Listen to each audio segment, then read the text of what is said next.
and you'll have little ripple effects that happen. You can go over to the left and prod that one, and that will have another little ripple effect.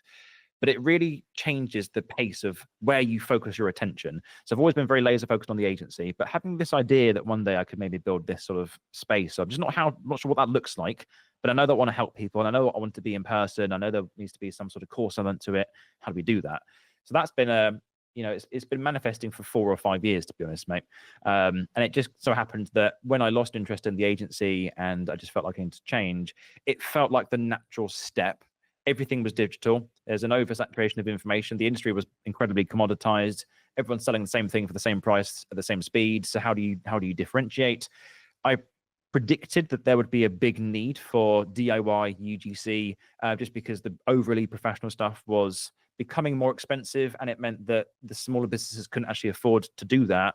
And that meant that the gap was widening between wanting to do it but being scared to do it because it's too expensive and not knowing where to start. So I started diving into it, and I kind of just tested this idea. I said, guys, here's a new business. I've decided to do this. I made a very sharp right angle turn, and I said, I'm shutting the agency down. That's it. Within the space of a week, all the team had been notified that they'd been let go, which was rough. But that's part of running a business. Just so I could own that story. It wasn't, Jack's on the fence, he might do this, so maybe he's thinking of this, because that confuses people. I need to not show up with a problem, I need to show up with a solution. And the solution was, hey guys, I've shut the business down. This is the new business. If you want to follow it, let me know. And that was the story for about 9 months. Built a big wait list of people, launched it, sold out first time, sold out second time, sold out third time.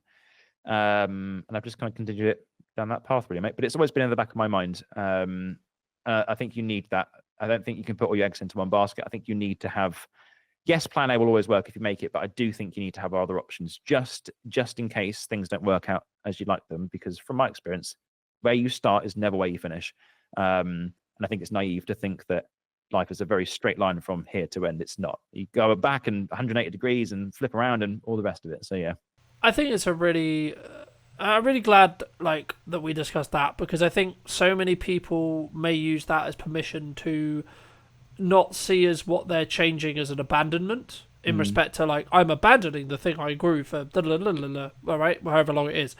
But I think it's one of those things where people can choose, and I've always been of the mindset, I think you follow the same as well, which is if there's too many days in a row, people have bad days, people are difficult, things are stressful, cash flow's struggling, agency life, blah blah blah, you don't have clients, you have clients but they're a pain in the arse, etc, so on, right? There's some days where you wake up and go, fucking hell, this can be really hard, right? And there is a percentage of those days where you just have to push through that, but after that, if that's a week, a month, and it's still there, and you haven't fixed the problems, and actually you fix the problems but you still feel this way, then I think what you just said, and hopefully people listening will be actually able to have the permission to be actually, no, it's okay to step away, it's okay to not post for 3 weeks, not post for a month, to say, actually, hold on, I need to reevaluate what I'm doing in my life, not the agency or the model or the clients, etc., but what I'm doing for me. And I think that's really important. And I think,